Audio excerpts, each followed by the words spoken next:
بسم اللہ الرحمن الرحیم۔ السلام علیکم۔ عبادت کرو تو دل سے، دکھاوے صرف لوگ دیکھتے ہیں، رب صرف نیت دیکھتا ہے۔ دوستو، آج کل کا دور نفسا نفسی کا دور ہے، دکھاوے کا دور ہے۔ جو کام کیا جاتا ہے دکھانے کے لیے کیا جاتا ہے۔ پہلے عبادت خدا کی خوشنودی کے لیے کی جاتی تھی، اس لیے کی جاتی تھی کہ خدا کی عبادت کرنا ہم پر فرض ہے۔ لیکن اب کچھ لوگ عبادت صرف اس لیے کرتے ہیں تاکہ لوگوں کو دکھا سکیں۔ آج کل کا دور سوشل میڈیا کا دور ہے۔ بعض لوگ صرف دکھانے کے لیے عبادت کرتے ہیں، چند لائکس کے لیے عبادت کرتے ہیں، جبکہ عبادت خدا اور بندے کا ذاتی معاملہ ہے۔ اسے دکھا کر نہیں بلکہ چھپ کر کرنا چاہیے۔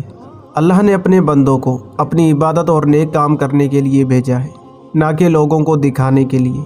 عبادت کرنی ہے تو اپنے رب کے لیے کرو۔ دوستو، اپنے رب کی رضا کے لیے کرو، اپنے رب کی محبت میں کرو، جس نے تمہیں پیدا کیا، جو تم سے 70 ماؤں سے زیادہ محبت کرتا ہے۔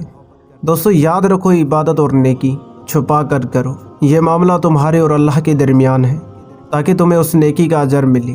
دکھاوے کی عبادت کا نہ تو کوئی صلہ ملتا ہے نہ کوئی فائدہ ہے۔ اللہ نیتوں کے حال جانتا ہے اور انہیں ان کی نیتوں کے بدلے ہی چیزیں عطا کرتا ہے۔ بس یاد رکھیں، محبت، معافی، عبادت پردے کی چیزیں ہیں۔ اللہ پاک ہمیں خشوع و خضوع کے ساتھ عبادت کرنے کی توفیق عطا فرمائے اور دکھاوے سے بچنے کی توفیق عطا فرمائے۔ آمین۔